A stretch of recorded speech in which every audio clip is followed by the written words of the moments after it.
Hi, my name is Robin Ryde and I'm a senior consultant with the Oxford Group.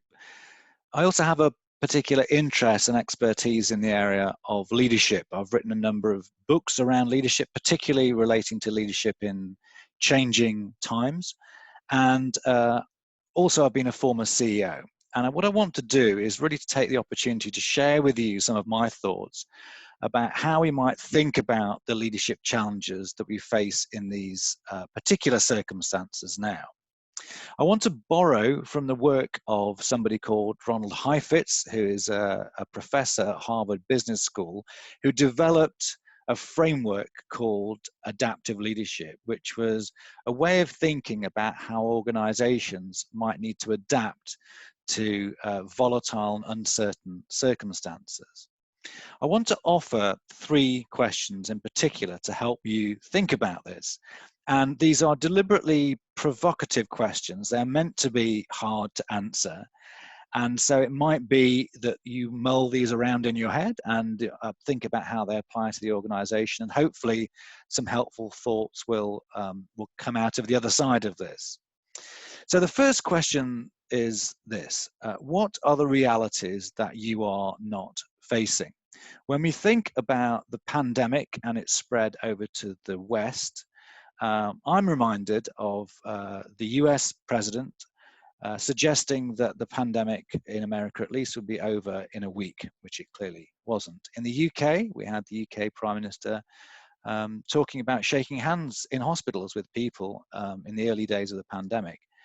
And those two examples give an indication of the extent to which we as humans often go through a form of denial in terms of dealing with significant changes and shocks. And what I'd like to suggest is that as a perfectly normal human response, this may exist within our organizations and within our leadership.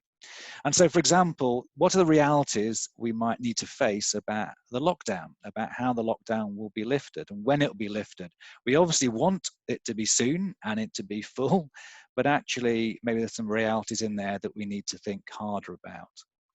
There's also perhaps a reality to think about in terms of the size of the wallet or purse that consumers will have coming out of this on the other side of the pandemic. And how should that affect now the way in which we think about the work that needs to be done? And finally, there might be some realities to face about the competitor landscape that we once knew well. Maybe that's going to change dramatically. How should we be responding now in anticipation of that kind of reality? So this is the first question. What are the realities that we are not facing? The second is, what do you need to let go of in order to move forward? So within organizations, we have responsibilities for different areas, different activities. We may have built our own personal projects that we recognize at the time were really, really critical. But the question is, what do we need to let go of now in order to move forward? One thing, for example, might be the strategy. We spend a lot of time building our strategies, and the presumption that we'll return to what we had before is worth challenging, I think. Actually, maybe the strategy needs to be the first thing, perhaps, that we need to let go of and think about what needs to exist in its place. The third question is about whose voices are missing from the discussion. During difficult and challenging times, we often hunker down, we often go into a huddle, and that might be with our family and friends, and that's perfectly understandable. Similarly, within our organizations, we might form close connections to our team and stay connected to those, but in the process, forget the broader range of voices that need to be let in. And that might be our clients, it might be our suppliers, it might be our stakeholders, it might be a whole range of people. And the reason why this is important, because we often hear our own reflections on the circumstances much more loudly than we hear other people's.